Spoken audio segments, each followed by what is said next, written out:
Hello students, welcome to the channel of Vedant classes. Okay, so in this lecture we are going to start with the new topic. Okay, and it is again a very important topic, that is refraction through rectangular glass slab. Okay, so let's see the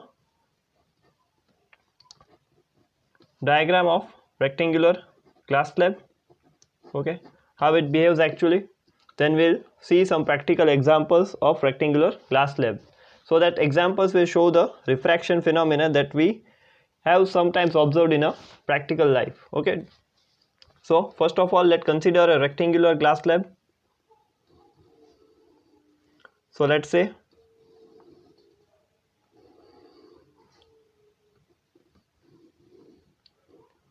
here let's say P, Q, R and S.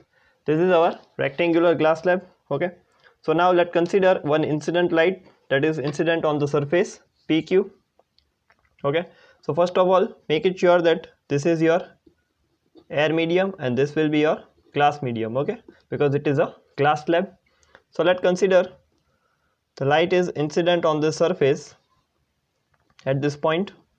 Okay, so name it as, let's say, A, B. Okay, let's name it as AB. So we need to consider the normal over here. So we considering normal like this. So it will be, let's say, M dash. This is our normal. So now see, if it is traveling from air to glass, okay, so it means that air is rarer medium and glass is denser medium, right? So it will reflect back like this. Okay, see, this is the original trajectory of light ray, incident light ray. It is traveling like this. This is the original trajectory of incident light ray. So this is the refracted ray. Okay, so let's say it is incident at some angle I1 and it is refracted at some angle R2, right? Now see, at this point, okay, you just need to consider the normal. Now see, this refracted ray will now behave as an incident ray for the surface SR. Okay, so for the surface SR, this ray, let's say BC. So for the surface SR, this BC will be incident ray. So let's say it is incident at angle, let's say it is I1 R1. So this will be I2, and again it will reflect back. So again it will refract and it will emerge out of the rectangular glass slab. So let's say it is making an angle R2. Now see, this is the original path of this incident ray. So it bent away from the normal. In this case it bent towards the normal, because light ray is traveling from rarer to denser in the first case, and in the second case it is traveling from denser to rarer. So that is why it is refracting away from the normal. Okay, so make sure this thing. Okay, so now the final observation that here we get. Okay, see, it is the incident ray. This is our incident ray. This is our emergent ray. Okay, this final will be our emergent ray. So our final observation is that this both ray will be parallel to each other. Okay, it is just shifted from the incident ray. Okay, it is just shifted from the incident ray. Let's say this is CD, so this will be CE. Okay, so this is just a perpendicular shift that you found over here. So emergent ray is shifted with respect to the incident ray. Okay, so now let's see let's make the points out of it.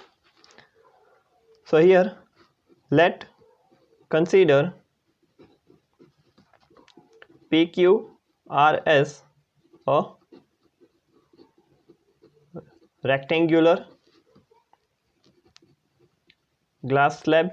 Okay, so you can see here that PQRS is our rectangular glass slab. Okay, now incident ray AB is incident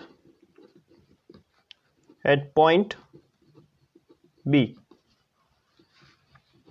on surface PQ. Okay, you can see in the diagram, incident ray AB is incident at point B on the surface PQ, making an angle. What is the angle over there? That is I1. making an angle I1 with respect to normal, or you can write just normal with respect to normal. Okay, so here our normal is m dash. Okay, see, this our normal is n dash. Okay, here our normal is n dash. Okay, so now see the next point. Now let's write the next point. What will be the next point? We'll write it regarding the refracted ray. So refracted ray, here it is BC. Okay, so refracted ray BC is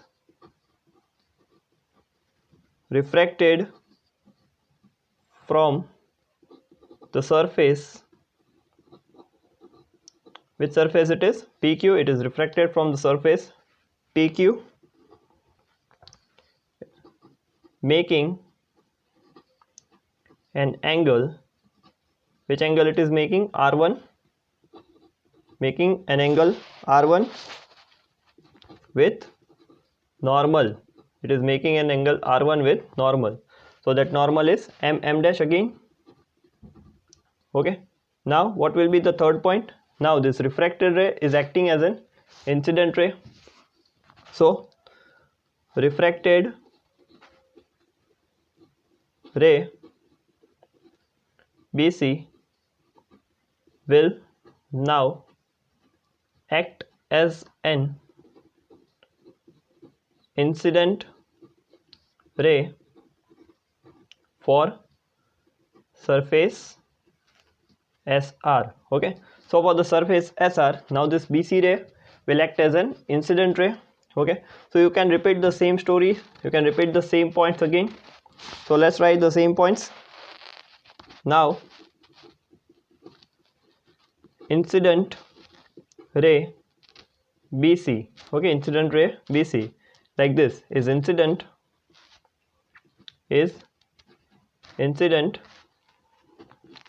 at point C on surface. Now the surface will be SR. Okay, surface will be SR, making an angle. What will be the angle now? I2 with normal. You can write the name of normal, that is n dash. Okay, now this is our final emergent ray. Okay, so you can write finally this is our emergent ray CD. Okay, you can write emerges out of the rectangular glass slab. Okay, by making an angle. Which angle it is making? That is angle R2 with respect to normal, making an angle R2 with normal, and here our normal is n dash. Okay, so this is the theoretical part. Okay, so this is the theoretical part regarding the rectangular glass slab. We have just drawn the diagram and mentioned few points regarding this rectangular glass slab. Now see, whenever you might have seen in the practical life that the base of the swimming pool, okay, the base of the swimming pool will slightly shifted upside.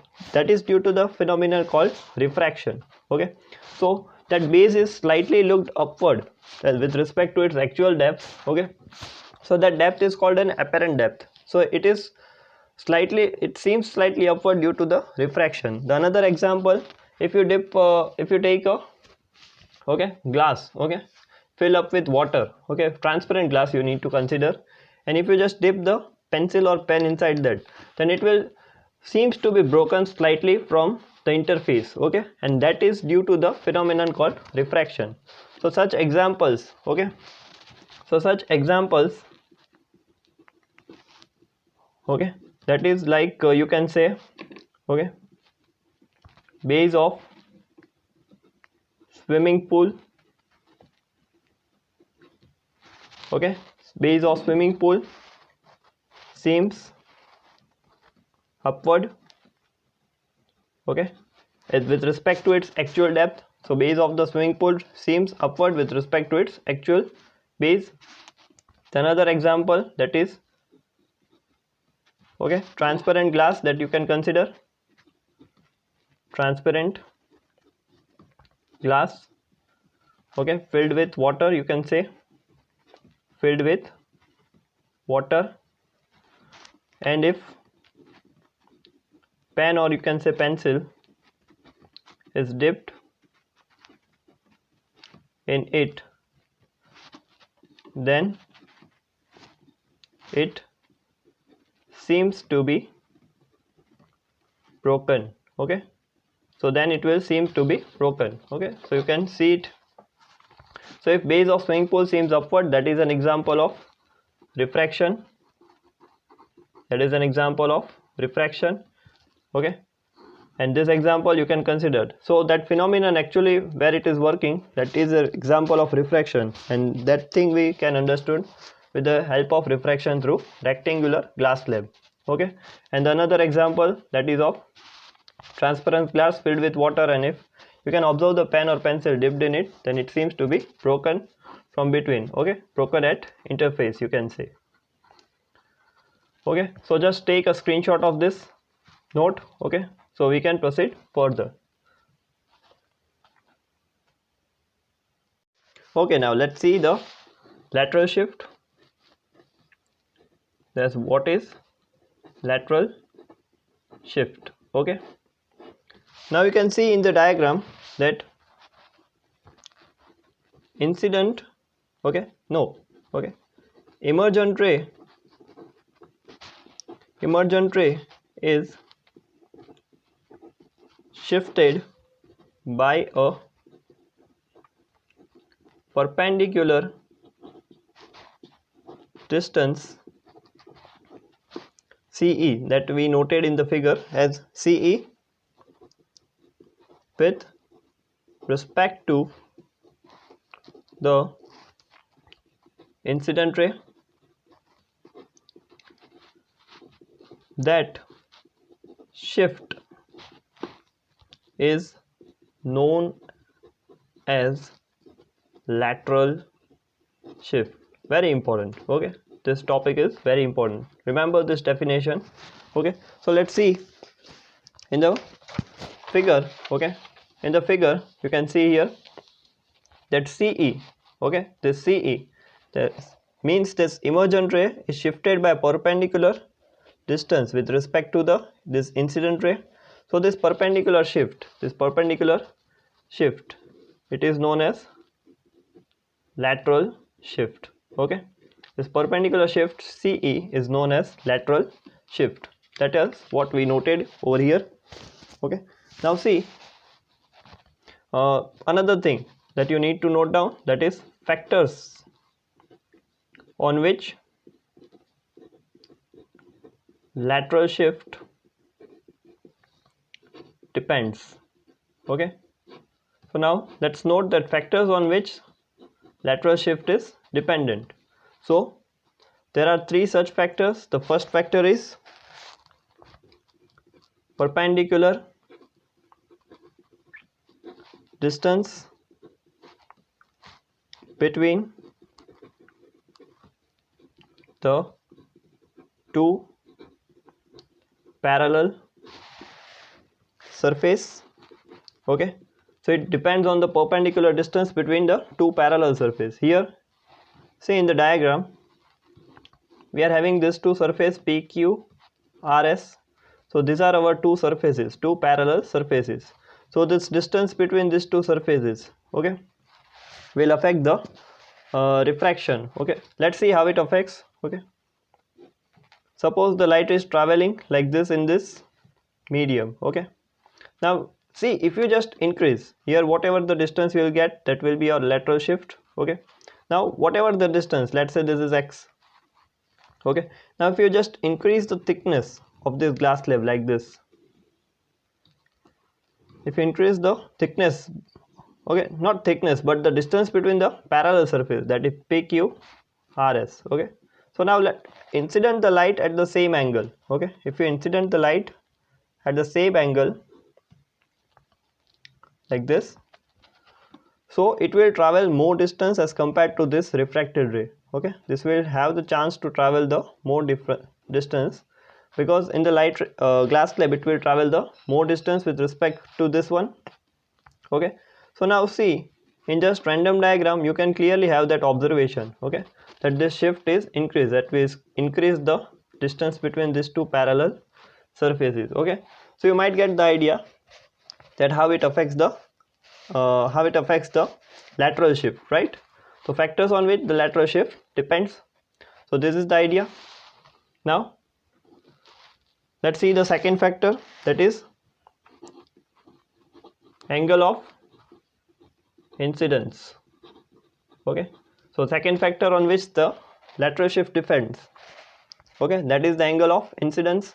Okay, so if the angle of incidence changes, okay, if you change the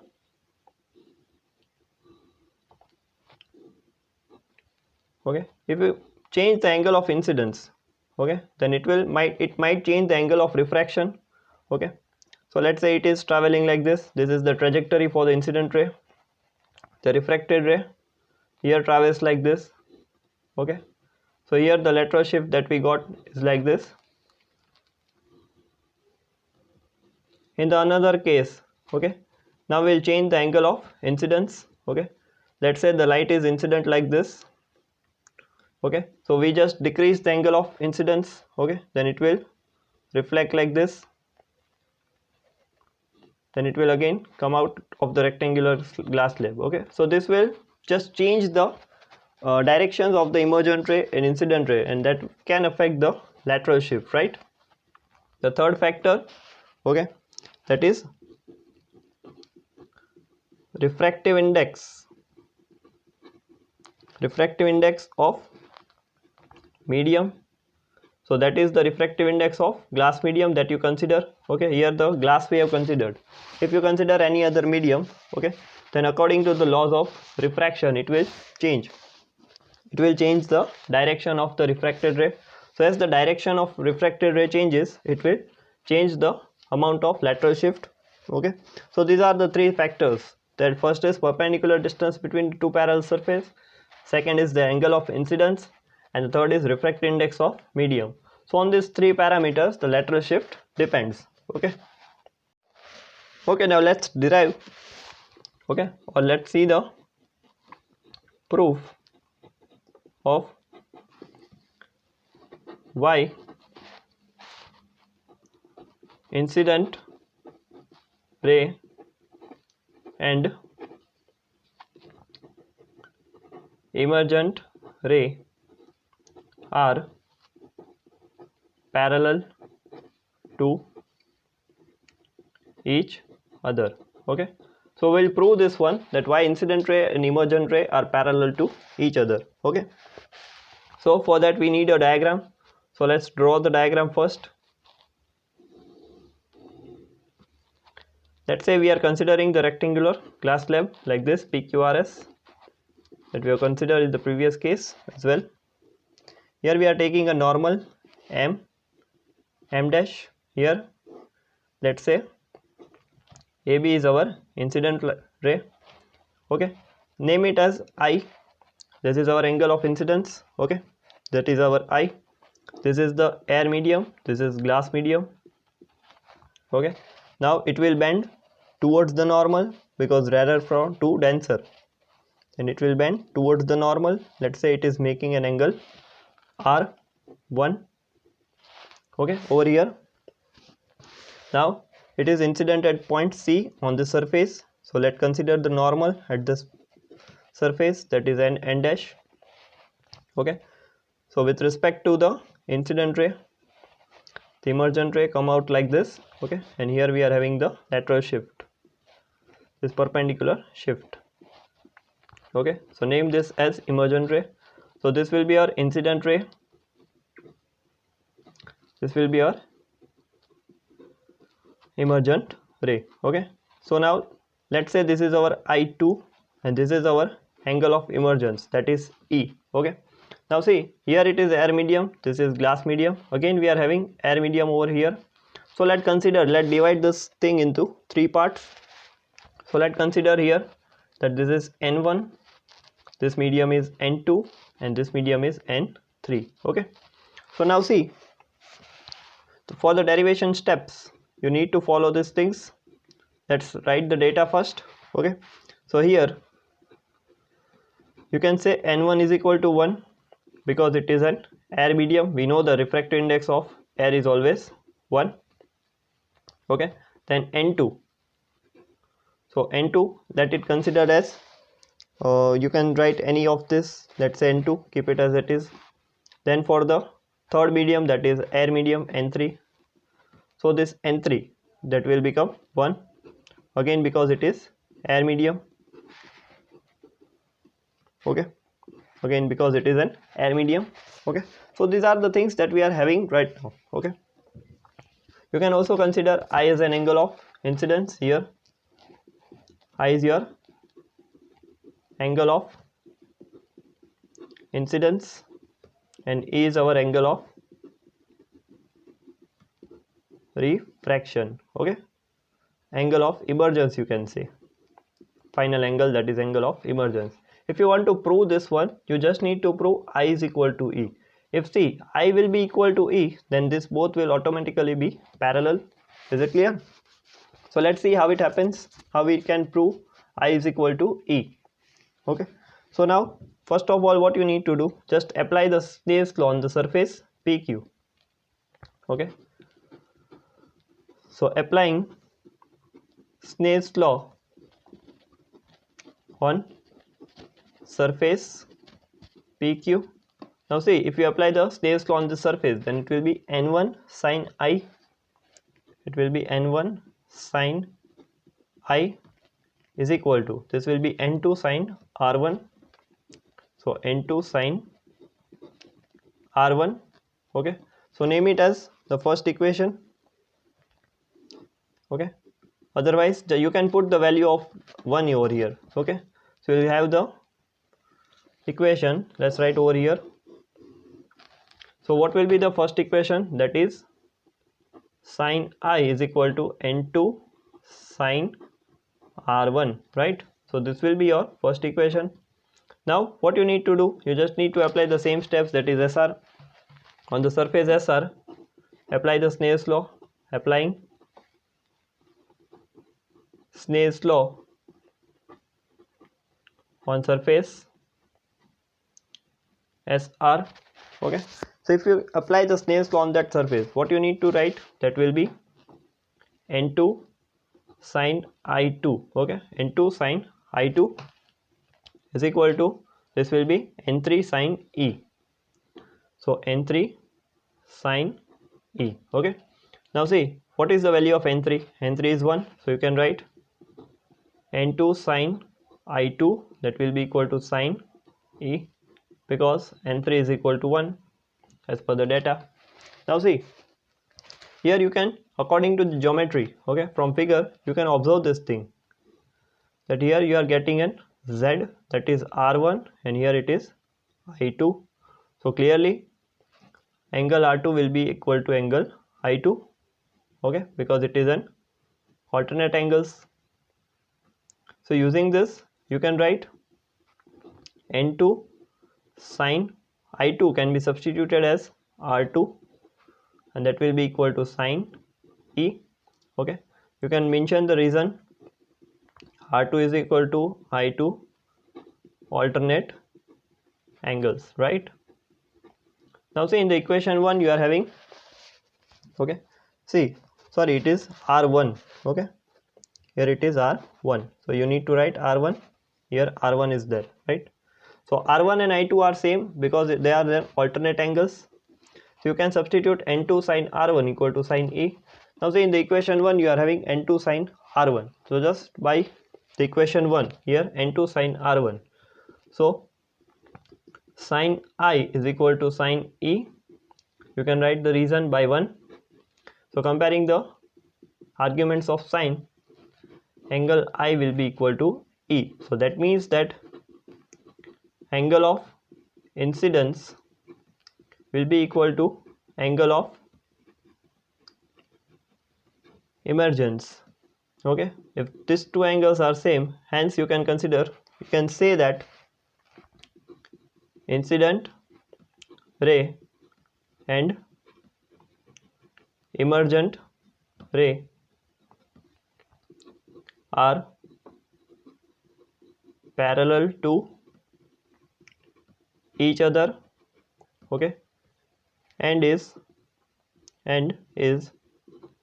shifted by a perpendicular